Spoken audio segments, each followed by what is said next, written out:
suspect and his friends in a trap house making junkies dance for their amusement. As the story goes, Active Gang, the most recent and famous incarnation of the Camden Gang set that Suspect claimed, was created around 2017 by local youths of predominantly Somalian backgrounds. The founding members came from around Agar Grove Road, not more than half a... Nu kan du få lækker barista-kaffe med café. 2014 went on. Even though Matthias was actively trying to defend his records, Dan was able to help push Matthias's total into the mid-20s. With so many players in the community actively working against him now, getting a 32 out of 32 seemed nearly impossible. The course he really needed help on was DK Jungle Parkway. If he could just get those two records, he felt confident that he could pick up the rest to get close. And in July 2015, he would get some help from a new DK Jungle Parkway strategy by Lacey. The old lap strategy involved using 2 mushrooms shortly after the ramp to cut over a section of the grass. Lacey recognized that it was actually faster to use only 1 mushroom here, and saved the second mushroom to use over a later grass patch. Improvements in non-shortcut strategies are typically similar to this. Very small changes to precise paths to take while driving. This new mushroom spot meant there was now more time to save over the lap record. Matthias had a realistic shot at getting it. And by October 2015, he had done it. Matthias had beaten Lacey on both the 3-lap and lap records. 2 of the most problematic world records were out of the way. Now, all he had to do was keep grinding to pick up the rest.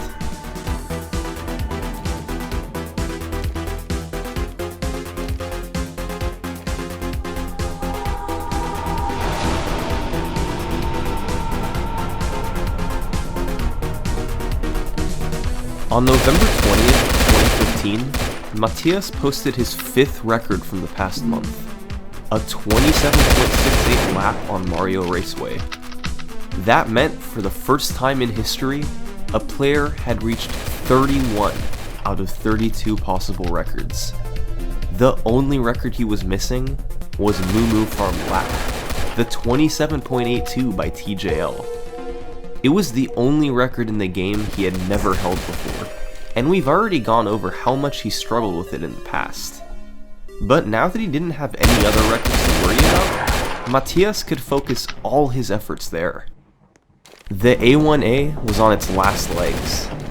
They had put up a good fight for the past several months, but eventually Matthias alone had been able to outmatch all of them. Matthias is a really nice guy, and nobody in the Alliance had anything personal against him, but hardly anyone wanted to see someone hold all 32 records at once. It would be an embarrassment to all the other record contenders. Matthias said in a forum post that he was gonna be unable to play until November 23rd, so the Alliance at least had until then to try to take a record from him. So, over the weekend, the Alliance got to work. Dan, Zoran, DAJ, and others were trying to take at least one of Matthias's records. But as the days passed, nobody was beating any. Even with the Alliance members spending hours each day grinding courses, nobody could take any of Matthias's 31 records. That's how good he was. That's how far ahead his records were. And sure enough, on the morning of November 23rd, 2015, the day Matthias came back to try to match TJL's Moo Moo Farm lap time, a new record was posted. This is Abney317. He's one of the best in the world at Mario Kart 64, but his area of focus isn't with non-shortcut records. Instead, he's held dozens of shortcut records and the coveted 150cc large skip speed run record for years. But he's had the skill to take some non-shortcut records too. And on November 22nd, 2015, he came to the community's rescue. A 212.61 on Bowser's Castle, a new record by 7 100%. Abney went after this record in particular because it was one of Matthias's oldest records, being more than 2 years old. Quality of play had gotten slightly better since then, so Abney perceived it as weaker than most of Matthias's other records. And apparently he was right. he was able to use different paths around the thwomps to go faster. But unfortunately for him, that also meant that the very next day, Matthias was able to beat Abney's record back to 31 out of 32. All he needed was to shave 9/100ths of a second off his Moo Farm lap to get 32 out of 32. He was so close, and he kept pushing. But then, it was Abney to the rescue again, this time on Calamari Desert 3-lap. This record wasn't nearly as old as Bowser's Castle. It was set only a week prior, but it was unoptimized. Just a month ago, a new strategy called hill hopping was first used by players. By hopping off the hills on the sand at specific points, you get more airtime and don't slow down nearly as much as normal. Abney used this to his advantage, and for the second time in just 2 days, he was able to stop Matthias dead in his tracks at 31 out of 32. But that wasn't enough to feel safe. Matthias could casually pick up new records seemingly whenever he wanted, and Abney didn't have as much experience on shortcut records.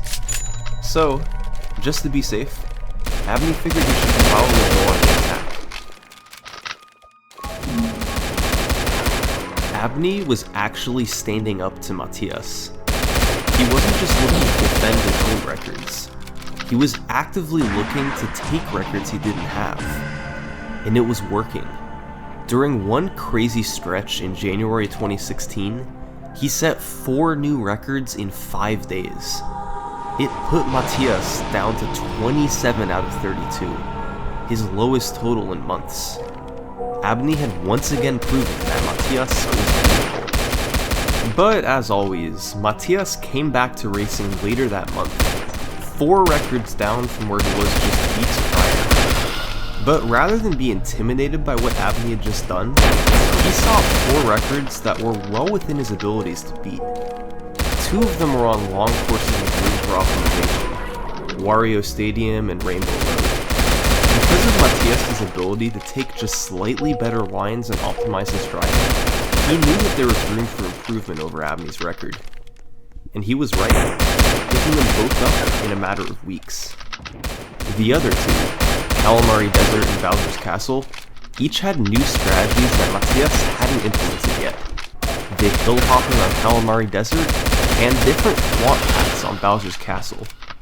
Once he did, 2 more quick roll records, putting his record total right back to 31 out of 32, his 3rd time achieving that total. It was miraculous how he could do this. If someone took Matthias' records, he would just immediately grind to beat them back. People could temporarily beat him, but he would always prevail. The one exception, of course, was Moo Farm. For the 3rd time, he just needed that one record to get 32 out of 32. And for the 3rd time, Abney took the chance away from him.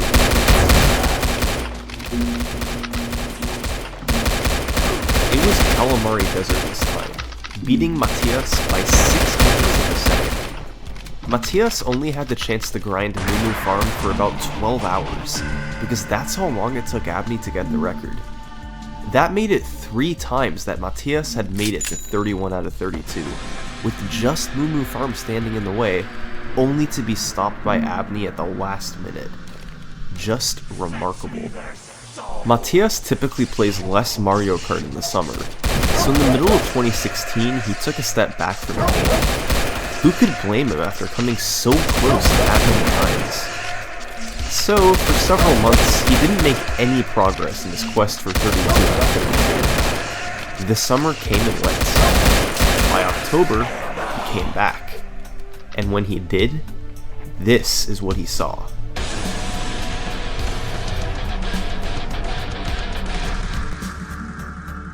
Dan had just made a major statement.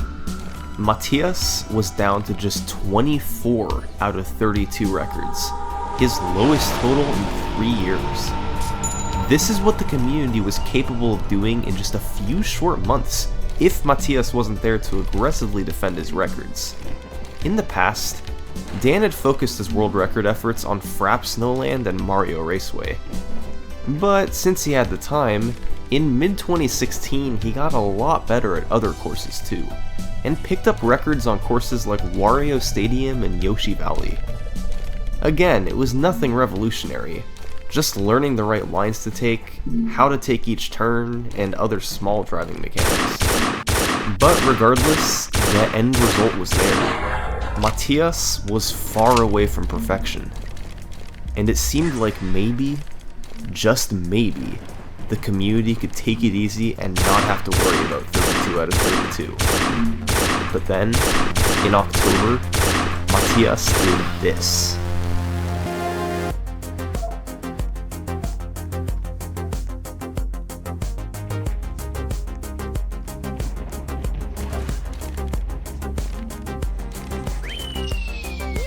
Yes! 2:12:67. Clutch for the game. What a game.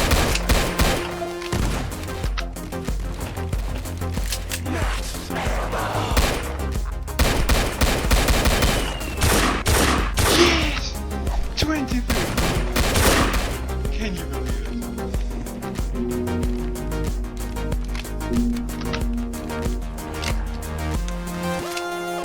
Over the course of just 4 weeks in October 2016, Matthias set 7 new world records.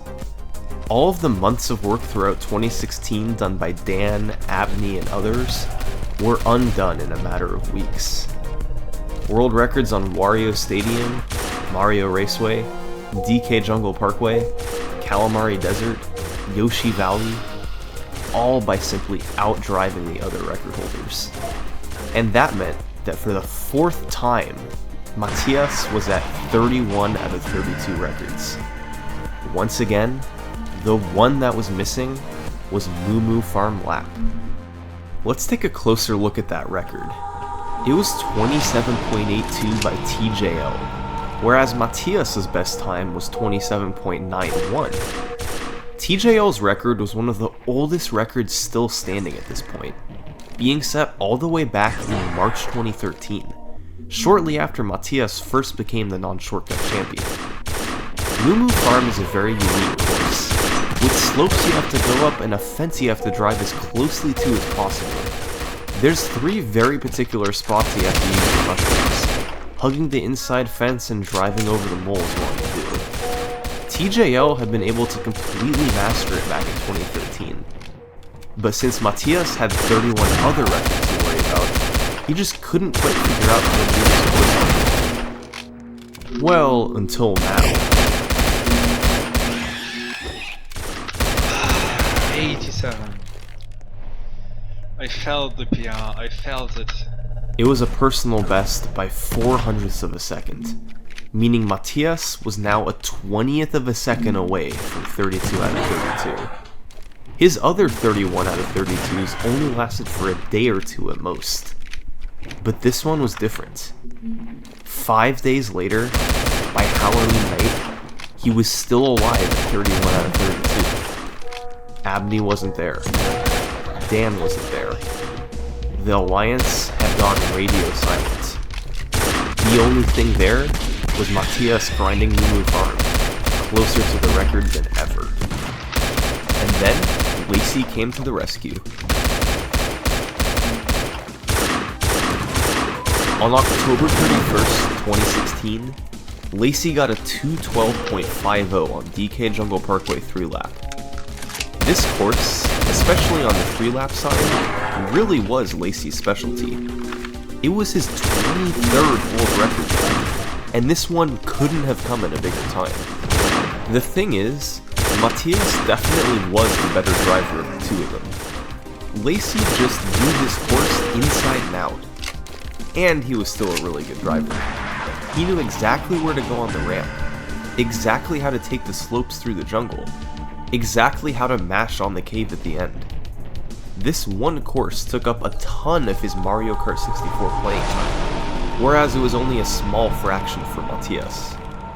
As expected, the community was elated. 4 times now, Matthias had been at 31 out of 32, and 4 times he had been stopped at the last minute.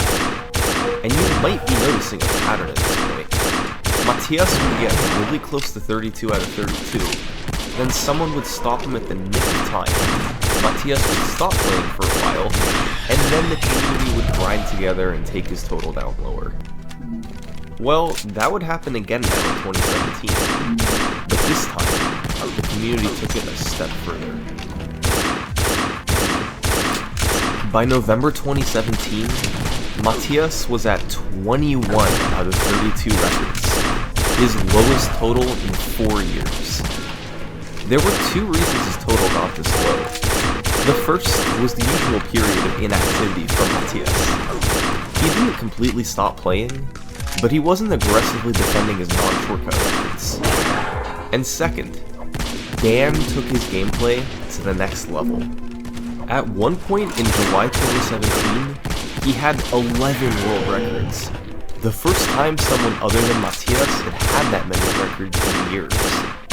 This was Matthias' lowest point since his quest for 32 out of 32 started. He knew he could get most of those records back, but what would it matter? We've seen it time and time again. Matthias would get his total up to 31 out of 32 with some effort, only to be stopped by one course in particular. Moo Moo Farm Lap was always in his way. The 27.82 by TJL was his nemesis, and it was just too good for him to beat. But then,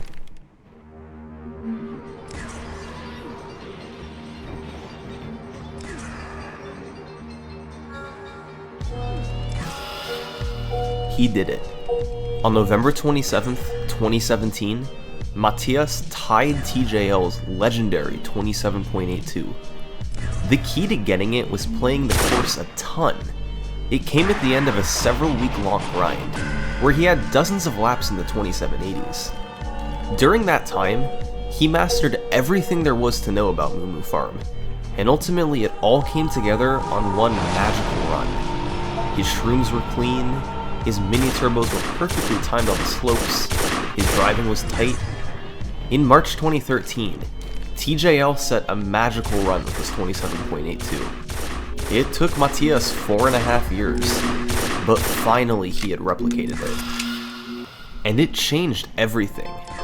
This was the one world record Matthias had been unable to hold.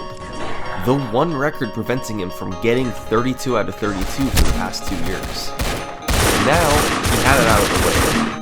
He stood at 22 out of 32 records.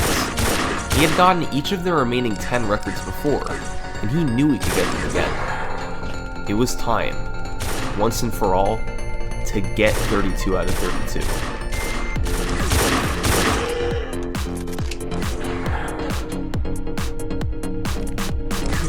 Oh yes, that should be enough. Yes! 4:25.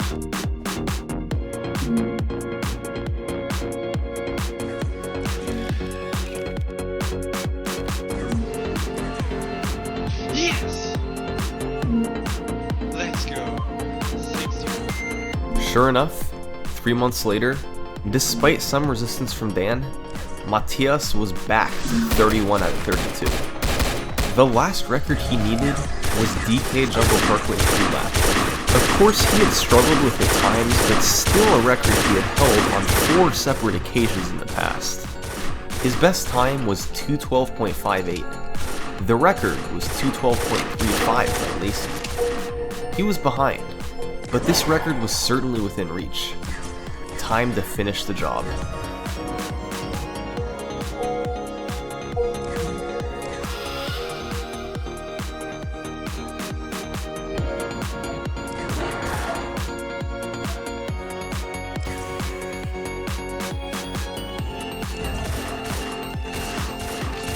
And then, on March 13th, 2018, Matthias made history.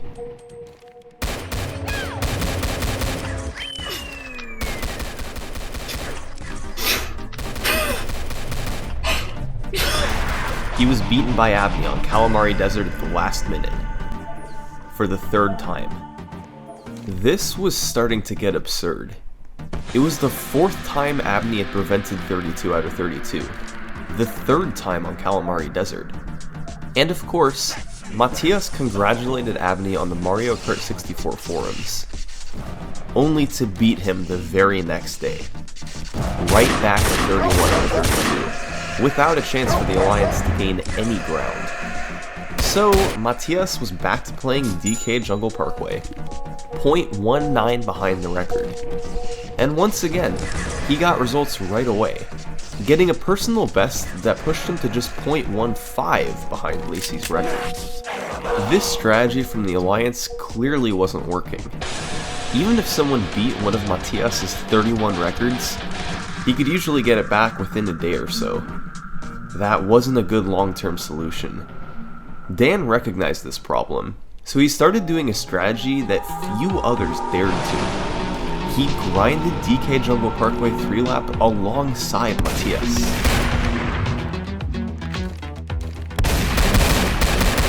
This method certainly had its positives and negatives. On the upside, if he beat Matthias to the punch, it could make it harder to finish the job and get 32 out of 32. But Dan had only held this record once before, and Matthias certainly had the upper edge. If he failed to beat him, that would be a lot of time wasted he could have spent on any of the other courses. This certainly was a gamble, but it paid off, because on March 16, 2018, Dan set one of the clutchest records in Mario Kart 64 history.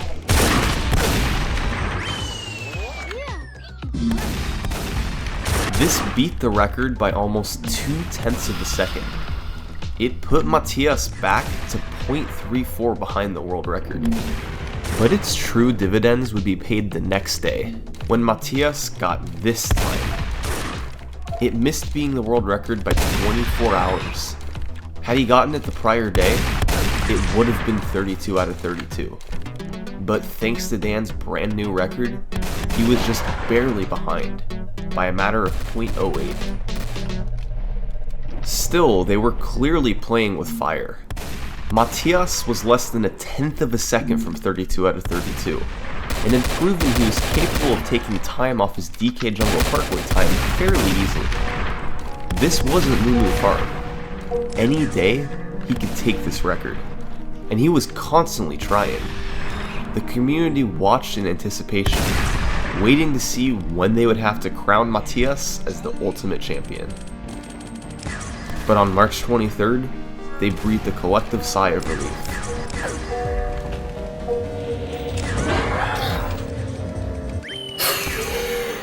That sub. Oh man. How was Abney able to keep doing this? Well, the record still hadn't completely been optimized from the hill hops. But on Matthias' last Calamari Desert record, he had been able to go under the first train gap on lap 3, whereas all previous records were too slow and had to make the second one. So, Abney's goal was to hill hop effectively enough and drive fast enough to match Matthias and make the first train gap.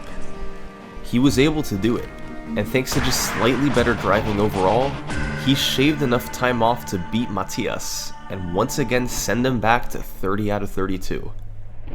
But, with how close Matthias was, Abney thought it might be best to keep going. So, he set his sights on a new target, both the 3-lap and lap records on Rainbow Road. He targeted these in particular because A, they were each over 2 years old, meaning the community's overall quality of driving had improved since then, and B, they were on the longest course in the game, meaning there was likely room to optimize them. And within a matter of days, he nonchalantly picked both of them up.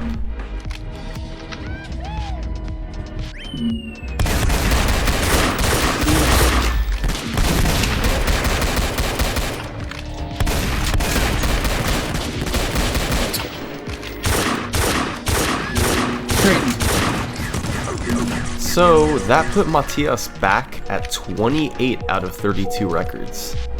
In one quick swoop from Abney, momentum was back in the Alliance's favor. Things were looking up for them.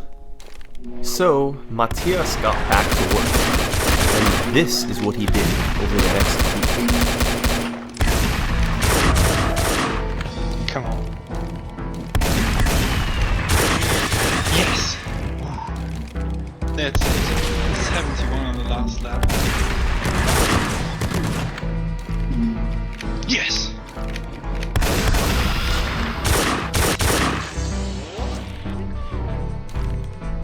Yes!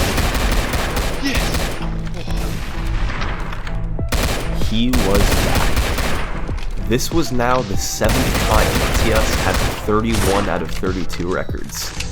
He had more determination than ever now to finish the job. The record was 212.14 by Dan, and he was right behind him with a 212.24. He quickly found results with a small personal best. But on May 1st, disaster struck for Matthias. Zoran, the founder of the A1A, beat the DK Jungle Parkway lap record. That meant that now, Matthias was missing both records on this course. And what occurred throughout May 2018 can only be described as a mad scramble on DK Jungle Parkway. Dan was grinding the 3-lap record, Zoran was grinding the lap record, and Matthias was grinding both. But ultimately, even though Matthias was lowering his best times, having to deal with both Dan and Zoran was just too much for him. Despite coming insanely close, he couldn't get either record. And eventually, he stopped trying, and his record total began to fall into the 20s. Months passed, and as more of Matthias's records were taken, reality began to set in. His window for perfection was probably gone. He had had 7 opportunities to get 32 out of 32. All of them were foiled at the last minute. Moo Farm was his nemesis for a long time, with TJL's ridiculous lap being too hard to beat. After finally conquering that record, DK Jungle Parkway stood in his way. Lacey's expertise just barely kept him ahead. And once Zoran got involved on the single lap record, it was just too much for him. Matthias was probably the greatest person to ever play Mario Kart 64. But even for him, holding every record at once was just too big a task. I can't believe it. Is this real? Guys, is this real? Am I dreaming? 211.72 out of nowhere. At least, that's what everyone thought. But on November 20th, 2018, Matthias pulled off a miracle on DK Jungle Parkway 3-lap. He took almost half a second off his personal best to crush the world record. Matthias himself didn't see this coming. Nobody did. But it meant he might be able to make one last push at this. Now, he just had to pick up the rest of the records he was missing. That took him all of about 2 days. One record left. DK Jungle Parkway lap.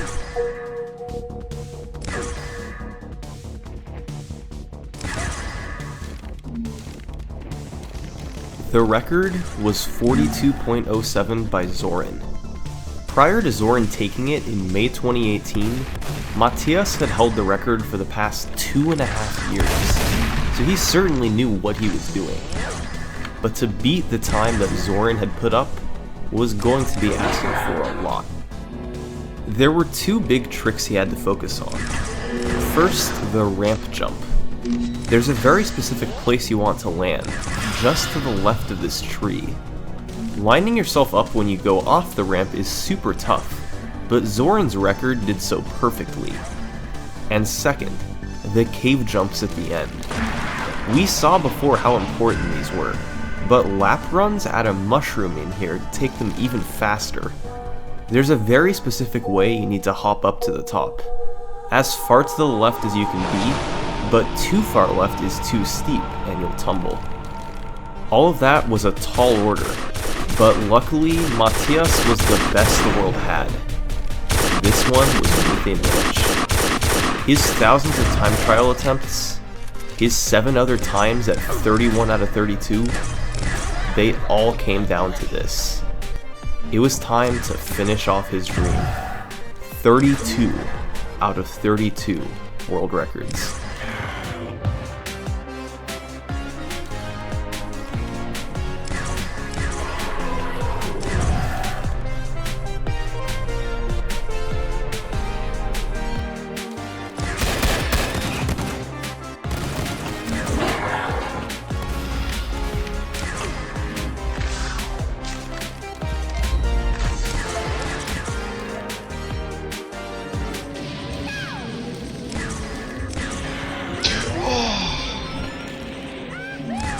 Oh, shocking. Shocking.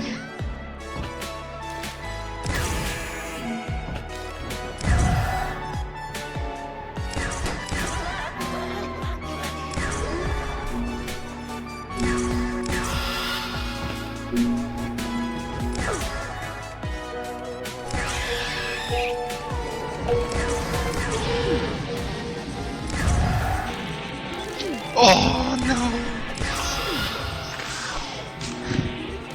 Oh, that's so tough to swallow. How close can you get?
Ouch. Oh god. What did I do?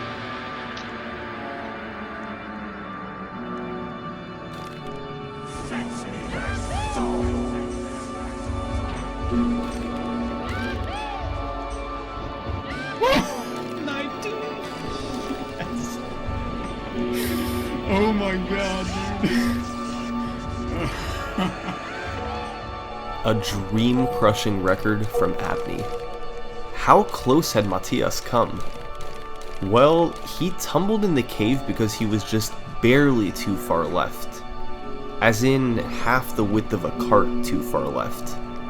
Had he not tumbled, it almost certainly would have been either tied with or ahead of Zoran's record, meaning 32 out of 32. 5 years of trying, and thousands of hours playing Mario Kart 64 came down to one tiny failed motion. He just held the control stick slightly too far left. That was the difference between 32 out of 32 and another failed attempt. Following this, Matthias' record total would never recover. Instead, it was Dan's and Abney's turn to celebrate, pushing certain time trials to levels they had never seen before. Yes! Yes! There we go, boys! Yes! 54! Yes!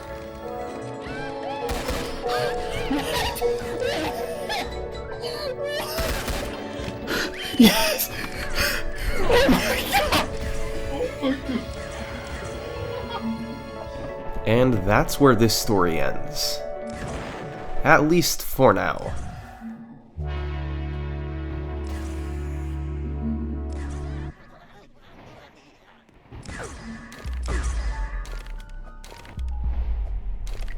These days, the image you have as an artist and entertainer can make or break your career. It's everything. Many rappers realize this and decide that the only way they're gonna make it is by fabricating their image in order to succeed. However, to pull it off, they have to keep this a secret, as fans hate fake images. And when they find out, those same fans often turn on the rappers themselves, leading to the question, who are these rappers? How did they pull it off for so long? And how were they caught? I'm Rashad Bashir, and this is rappers who fake their images. The first rapper on this list who's been notorious for faking their image is none other than Lil Mabu, a teenage rapper who since 2021 has amassed millions of followers across all platforms and over 100 million streams on both Spotify and YouTube alone, all while being independent, and with some very notable cosigns in rap, such as from PNB Rock, K-Flock, Lil Durk, Fabio Foreign, and many others. So how did this innocent looking white kid become one of New York drill's biggest rappers? Well, to understand that, we have to go to the very beginning. Lil Mabu was just a teenage rap fan like millions of others in the world,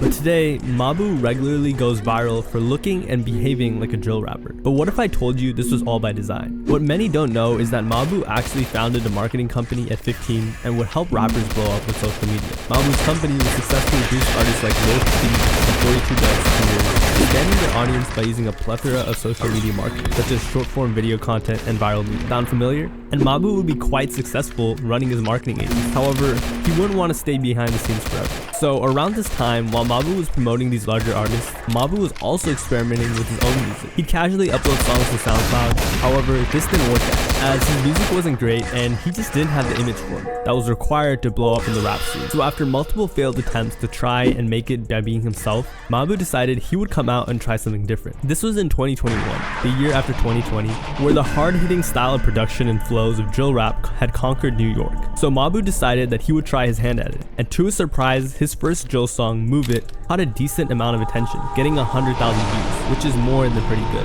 However, things didn't work out how he thought they would. He quickly realized that the song wasn't good enough to catch people's attention. Yeah, he might have gotten some views, but it wasn't good enough to blow up off of the merit of the music alone. So after realizing that a white kid couldn't just rap on a drill beat and skyrocket to success, he decided to take a page out of his old marketing playbook and turn it up a notch. 4 months later, he dropped his new song, Demon Time. This time, his voice was a lot deeper, and there was a video shot in the streets of New York featuring Lil Mabu dancing while surrounded by goons. It worked, and comments on the video really liked the song. They didn't mind he was a white kid because it was clear he was just having fun, and they encouraged him to keep going. And Mabu did just that. In his next video, King of the World, he did the same thing, paying people to act tough behind him and pretend like they were his goons. It was pretty successful, and today, King of the World sits at 1.7 million views. However, it didn't get as many views as his song Demon Time did. So Mabu quickly realized that clearly one simple gimmick wasn't enough to blow up. He needed more steam behind his career. So he may not have found the formula to his mainstream success, but he did find one ingredient, a fabricated gangster image to catch people's eyes. So he'd once again take another page out of his old marketing playbook and use short form content, aka TikTok, to try and boost his career.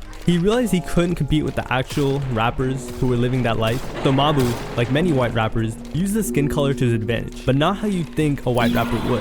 He'd promote his early music by posting TikToks and videos of him mentioning his skin color, but he'd make fun of himself. And by doing this, it was hard for others to do the same thing. And once again, it worked. He'd get millions of views to short form, but once again, it didn't work quite the way he wanted. You see, Mabu's silly image may have gotten him some views, but Mabu knew to really succeed, he needed to be taken seriously. So he went back to the drawing board, and this time, he didn't have anything from his old playbook to take out.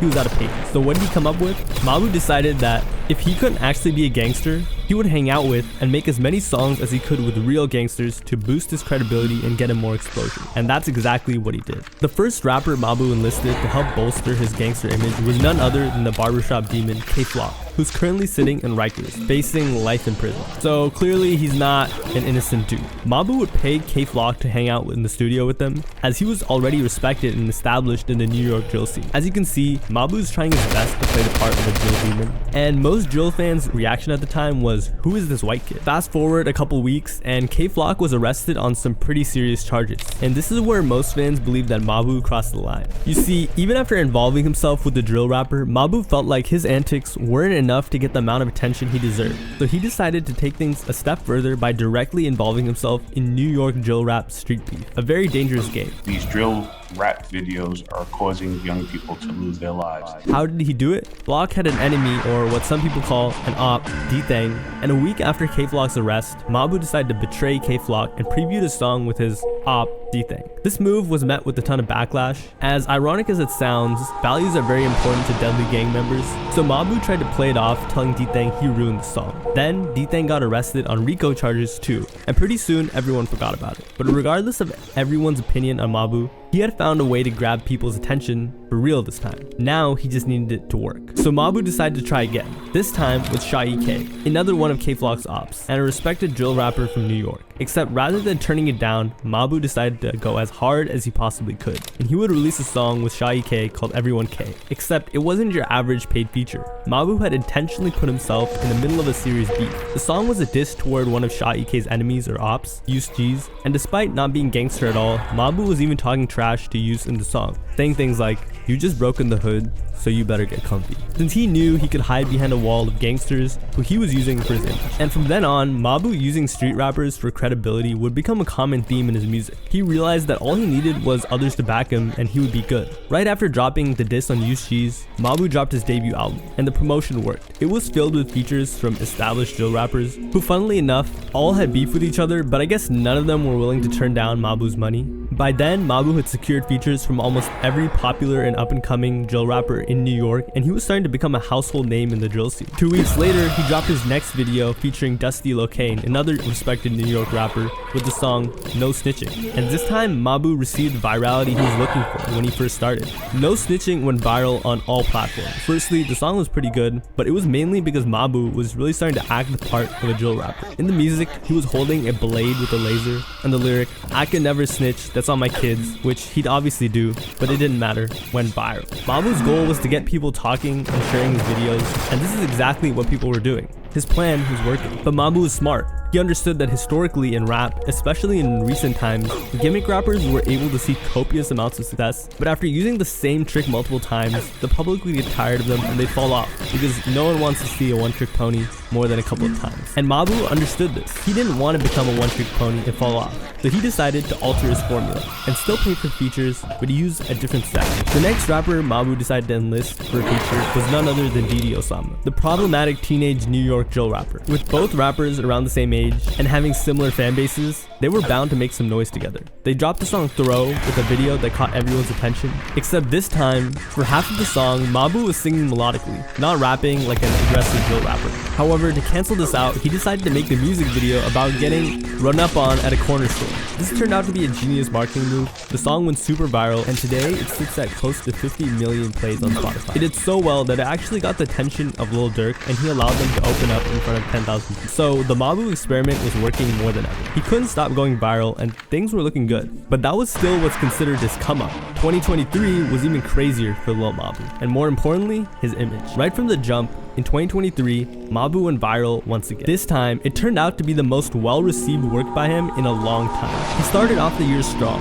dropping Mathematical Disrespect, which would chart on Billboard, but the following month, he'd make his first major move of the year, releasing Trip to the Hood. This time, there were no features, just a bunch of people who he paid from the hood to act like goons for the music video. This was a risk, as Mabu had never promoted a solo hit of his this hard since the beginning of his career, but it turned out to be a success. Today, it's sitting at 20 million views, and with that success, Mabu solidified his name in the drill scene. So Mabu thought, why not try and drop another solo song, as he had proved he could release successful music alone. This time, Mabu may not have faked his image, but he faked a story. He took to Instagram Live and trolled his audience. According to him, parents and students from his school were reporting Mabu, claiming that he was a Hello Fresh.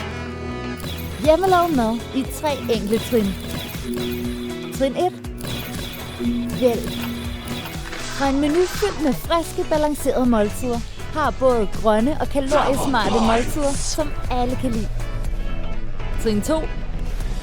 Pak ud friske, sprøde ingredienser, lever lige når det passer dig. Trin 3. Lav mad.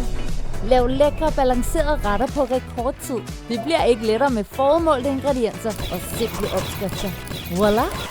Lækker mad, lige til at dele. Hello Fresh, hjemmelavet mad på den lette måde. Brug din rabat nu.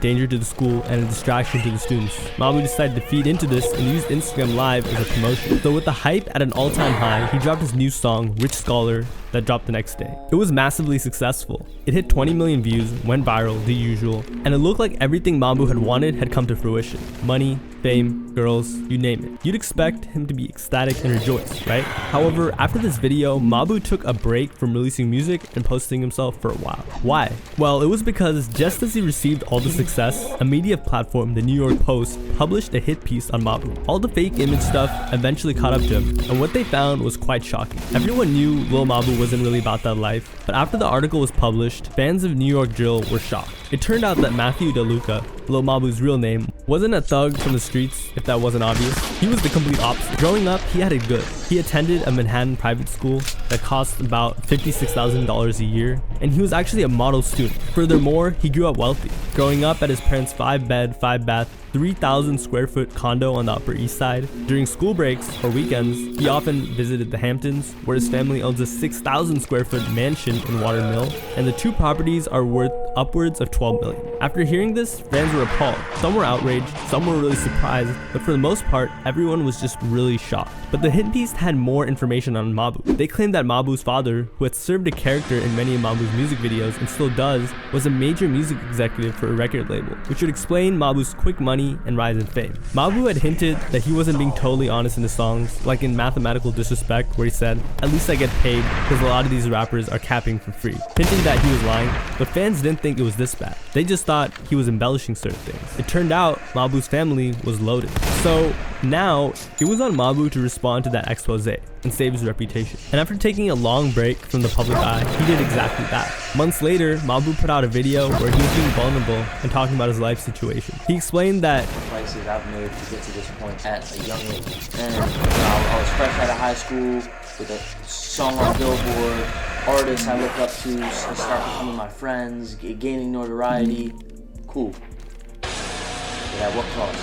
announced that he was going to college instead of signing a record label deal, which happened to be Emory University, a college with an annual tuition of $75,000. But he did address the hit piece partially, debunking the notion that his father was ever a big shot in the music industry, explaining that his father never got a chance to go to college, and that's why he was going himself. But if you think Lil Mabu was just about to let all this buzz around his name go to waste and not promote another song, you're bugging. Just 10 days later, Mabu released the music video for At What Cost, where he questions the ethics of what he did, exploiting other people's culture for his own success, saying, "Can't help but look around and say, this is where I belong, but at what cost?" The song didn't do that well, only getting a couple million views, which was bad for Mabu's standards at that point. So it was clear he needed some type of spark to get his popularity back up. So he decided to go all out again. And his next song in video would probably be his most ignorant and aggressive yet. This time, he enlisted the help of Christian Rock. This was textbook Mabu marketing, putting himself in the middle of a messy situation. At least this time, it wasn't street beef though. It was the beef that Christian Rock and Blueface were having after breaking up during Christian's birth of their child. If you have any type of social media, you've probably seen the insane story of Blueface and Christian. The two used to be a hip-hop power couple, having their entire lives on camera, until things quickly went south and they got into a pretty heated beef. Mabu knew this and realized it was going to be a great situation to throw himself into. At the time, Christian was constantly going viral. So with that, paired with Mabu's expertise, he thought they could easily make a hit song. And they did. They dropped the song at the end of 2023, and in just 3 months, the music video had racked up over 40 million views. It has over 100 million streams, and the song became ultra viral on TikTok. It was really just a 2-minute diss to Blueface. Mabu even promoted the song by acting like they were intimate, photoshopping Mabu's name over Blueface's name on her tattoos. So the song was a hit, and Mabu had successfully made a comeback. Maybe not popularity-wise, but reputation-wise. However, that wouldn't last very long. Afterwards, Christian Rock talked about Mabu and the entire situation, not really speaking about him in the best light. He took an Instagram live and said, I seen his vision. I'm like, all right, let's go. But it was like, okay, hold up.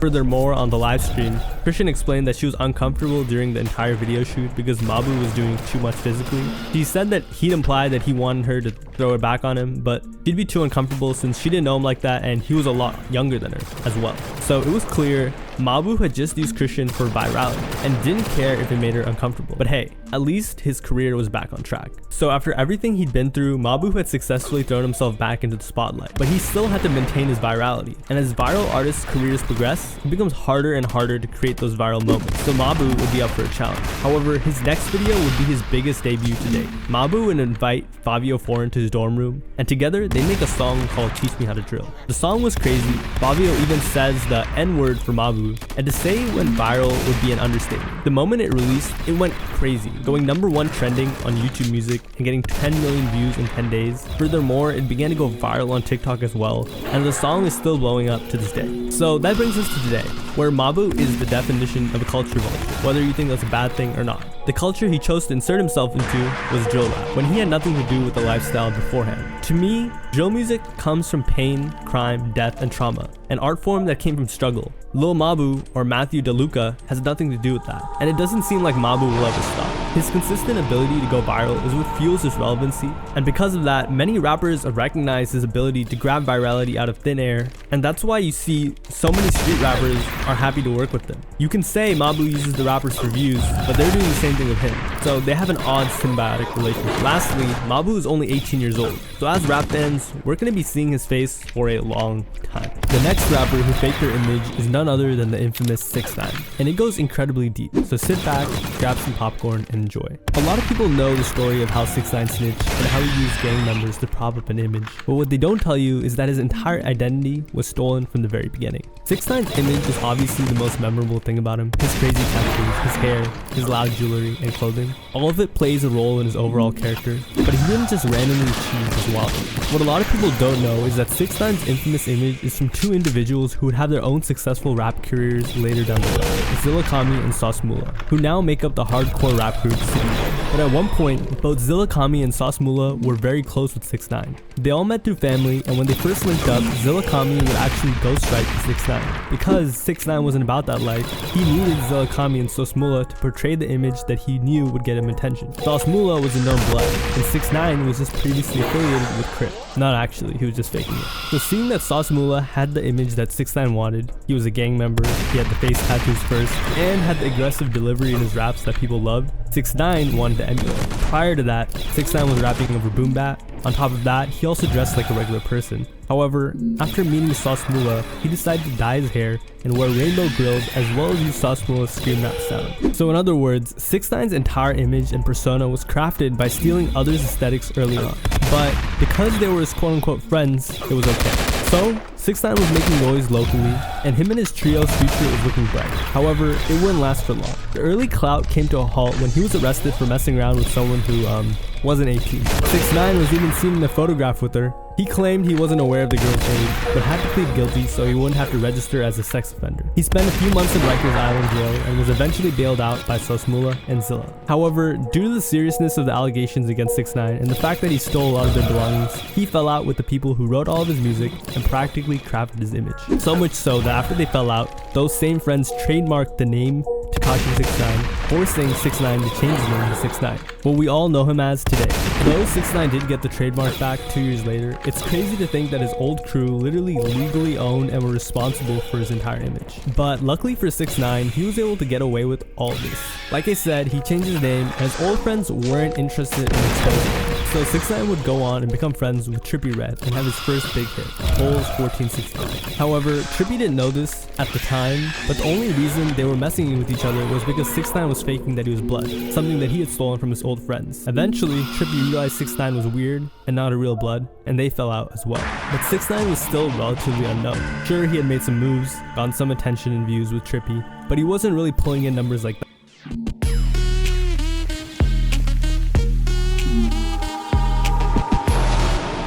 Especially not solo. But everything changed for 6ix9ine on one fateful day when he released his next song, Gummo. The video portrayed him on the block with around 100 bloods, including himself with a red bandana. To most, he seemed like a real gangster who could rap. It shot him to the mainstream, and today the video has almost 500 million views on YouTube. But what a lot of people didn't realize is that 6ix9ine had completely fabricated the blood image. Except this time, it wasn't with Sauce Mula and Zillakami. It was with some other bloods. And what's interesting is he also tried to fake being a Crip, but the Crips he was with were like, hold up, and told him to stick to music. However, 6ix9ine realized that his image was important, so rather than respect the boundary they set, he just switched gangs. So he realized he needed to be a gang member to legitimize his wild antics, and joined another gang, the 9 Trey Bloods, a blood set that originated in New York in the early 90s. And luckily for him, he met 2 members of the 9 Trey Bloods named Secco Billy and Snow. They knew he wasn't a gangster, but they did see that he had a lot of potential to make it big in rap, and believed that they could get a cut once 6ix9ine blew up. So, when 6ix9ine told him that he had a new song that he was going to shoot a music video for, and believed would become his first hit, Snow and Secco Billy would get all of their 9K homies to show up to 6ix9ine's music video for his breakout hit, Come Up. And like I said before, the mainstream attention finally started to hit 6ix9ine. After the success, the 9 Trey Bloods were ecstatic, and 6ix9ine knew that they had to keep the partnership going. So they introduced 6ix9ine to their leader, Shotty, or at least of their set. Shotty was another respected 9 Trey Blood member, notorious for his involvement in crimes. He didn't get the nickname from the sky. He allegedly shot 5 people in just one day. So he and 6ix9ine cut a deal. 6ix9ine would use him and the rest of the 9 Trey Bloods to prop up his image as a gangster who was affiliated with Bloods and get protection from Shotty in the gang. In return, Shotty would become 6ix9ine's manager and get a cut of all of his earnings. After that, 6ix9ine would go on a series of hits. He was on fire, and his success streak was undeniably, I won't say legendary, but pretty memorable. As for the 9 Trey Bloods, well, they didn't just have themselves a new member. They had a cash cow, taking a good percentage of 6ix9ine's earnings to not only fund their lifestyles, but their crimes. But they weren't just negotiating business deals and recording hits though. Treyway/9 Trey still had a heavy presence in the streets, and they would also have to keep up their end of the bargain and protect 6ix9ine. So they would have countless confrontations with 6ix9ine's enemies, who they had to protect due to his insane amount of trolling, such as Chief Keef and more. And this is where the fake image would really come into play. 6ix9ine was the king of dodging and ducking. What do I mean? 6ix9ine would pretend like he was really like that and go into his ops hoods. For example, during a beef with what seemed like 6ix9ine versus Chicago, he infamously stepped onto O-Block turf to disrespect soil. This was during his issues with Chief Keef, Lil Reese, FBG Duck, and pretty much all of Chicago's rap scene. However, after it was all said and done, a security guard for O-Block posted the surveillance footage showing that it was actually 3 a.m. and that he only stuck around for less than a minute before getting back into the car and driving off. In a later interview, 6ix9ine did admit he was scared. Because now we saw the surveillance. He was there for like 30. Nah, it was actually 14. I'm gonna sit there and entertain y'all, but I'm not gonna sit there and for y'all. That's not But at the time, he was talking the talk and pretending to walk the walk. And this isn't the only time he'd pop out at a location either. He did it multiple times, like when he was beefing with LA street rappers. In 2018, 6ix9ine took to Instagram and posted a video of him flexing on his haters while outside in LA.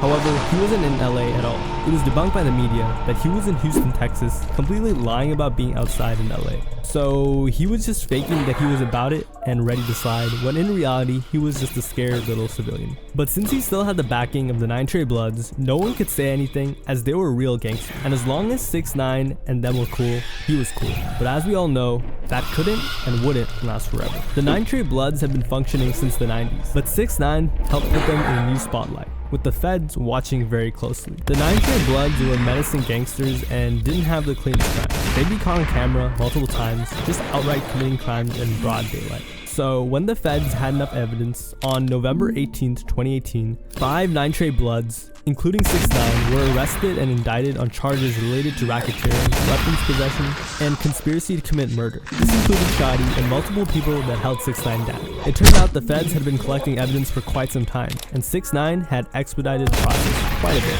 They decided to hit the 9 Trey Bloods with a RICO, and the 9 Trey trial would commence. This was a huge moment for 6ix9ine though. He had been LARPing as a real blood for a while now, so this was a moment for him to prove himself. So most people believed he would hold it down and solidify his reputation as a real gangster. Nope. Rather than do what I just said, 6ix9ine pleaded not guilty to all charges and snitched on every member of Treyway, literally putting the most senior members in jail for the rest of their lives. The same ones that protected him and helped prop up his image. So long story short, 6ix9ine snitched and helped assist the process of taking down an established gang that has been around since the early 90s, or at least one of their most prominent sets. And not only did he get reduced charges, he caused everyone else to get much heavier charges and sentencing. But 6ix9ine knew all along that he needed snitch. His sentence was reduced to 2 years, and he was out even earlier because of the coronavirus, practically getting a get out of jail free card. At the time, this was a huge deal. Everyone was calling him a snitch, a rat, and his reputation was in shambles. The fake gangster image was done for, and to the fans and the public, it was time for 6ix9ine to pay the price. Except his success with music wouldn't come to an end. Following his release, 6ix9ine dropped Gooba,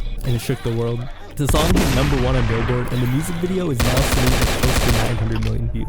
Then he dropped Trolls with Nicki Minaj, which also went #1 and has 500 million views on YouTube. Together, the songs raked up billions of streams and views, so it's safe to say he was bigger than ever. But no one can run away from karma forever. Remember how I said 6ix9ine would have to pay the price? He did. And remember how 6ix9ine infamously asked people to test him? They did. There are countless instances where 6ix9ine would boast and harass his enemies before and after his prison stay, saying he'll never be harmed. And surprisingly, he was right for a while. But of course, things caught up to him. One day, 6ix9ine was alone in an LA fitness gym working out. Don't ask me what he was doing all alone in an LA fitness gym working out, but he was. And he was ruthlessly given the beat. So after many years of 6ix9ine faking his image, things finally caught up to him, and his haters would have the last laugh. From there, 6ix9ine had a meteoric fall off. He no longer had a fake image to prop up his career, and the music alone wasn't enough for him to stay up. Today, people are sick of his antics as well as his music, as it just isn't as special as it used to be, and he can't be taken seriously anymore. However, he's still big enough to play massive festivals overseas and pull in millions of dollars, so the whole faking your image thing didn't work out too poorly, right? The final artist with a wild, fabricated image belongs to none other than Punchmade Dev, the internet's favorite scammer. Dev has made a ton of noise in 2023 and is infamous for scamming tutorials and strategies, but what if I told you that his image isn't what it seems? However, before we talk about how he climbed the scam rap hierarchy as a suburban kid from Kentucky, we have to talk about Punchmade Dev's rise. Far before Dev began making music, he started a YouTube channel at only 15 years old, where he'd actually conduct scams as well. His channel was mainly about 2K videos, a popular basketball video game, going under the moniker of Dev Take Flight. At the time, the 2K community was very popular, so many kids would do anything to have that type of status in the game. He capitalized on this and would tell people that he had advanced accounts with maxed out stats, but when they pay him for the accounts, he'd block them and take them out. With all the badges and like 99 overall, like Legend 5 accounts. And then I would just post them on there and people would buy them and then just block them. To promote these scams, he played in big tournaments and cheat to win, having viewers throw the game in his favor. Well, I cheated to win, but I still won. How did you cheat to win? I had people like pull up and throw me games. This is important because although it was minuscule compared to what he'd take part in the future, it showed that Dev didn't really have conscience and was willing to do anything, literally anything, to make money at the expense of others. However, despite receiving this early success, Dev knew that 2K wouldn't be his main path to stardom or riches, so he decided to embark on his next journey, rapping. He dropped a meme rap song called Track Meet that somehow popped off. It wasn't a serious song, but it still proved to him that he had what it took. So with his new success, he took a new route and changed his YouTube channel's name to OBN Dev. He also realized that even though meme rap was cool, it wasn't what was gonna blow him up. So he took to a new, emerging, bubbling scam rap scene in Detroit that had blown up after digital scamming had increased in popularity over the past couple of years. Dev realized he had to insert himself in that scene, which he'd do multiple ways. For example, he'd pay for multiple features, such as with Babytron and Shitty Boys, some of the biggest scam rappers in the scene at the time, but he'd also insert himself by beefing with others. And Dev decided to go straight for the throne, beefing with the, at the time, king of scam rap himself, TJX6. And it wasn't a small beef either. At one point, Dev had a multiple year-long beef.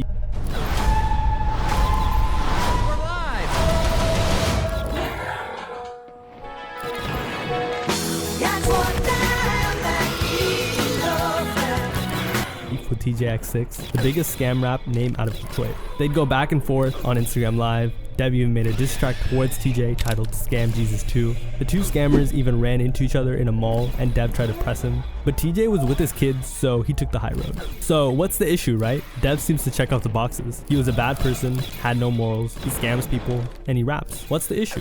Where's the fake image? Let me explain. It turns out Punchmade Dev wasn't exactly being so honest about who he was scamming, and that his entire persona was just a character to make money. In other words, he was no different from his 2K days. How do we know this? Well, Dev has a friend named Sache, who he'd been friends with since his 2K days, so it's safe to say that they were close friends and associates for years. However, However, they fell out due to issues involving money, and when they did, Sachi came down hard on Dev and decided to expose him. He began exposing Dev for his shady business tactics, explaining that a lot of people don't know that I did create Punchmade, and I also created OBN. There wouldn't be a Punchmade Dev in general if I didn't exist. He then said that Dev just copies rappers like TJX6 and Babytron and steals lyrics from them, explaining that Dev couldn't be himself and just copied others. He then provided some proof that Dev was just a horrible person. In my story, I posted that Punchmade Dev stole BTB Savage's chain design.